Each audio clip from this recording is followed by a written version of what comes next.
mamuhay ayon sa liwanag.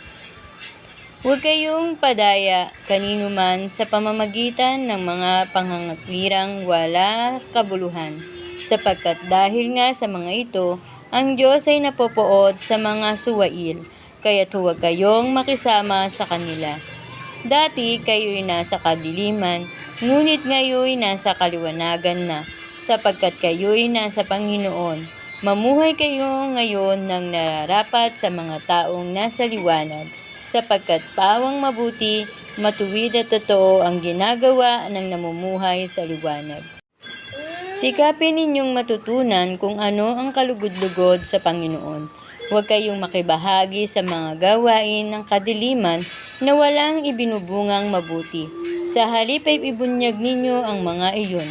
Kahiya-hiyang mabanggit man lamang ang mga bagay na iyon na ginagawa nila ng lihim.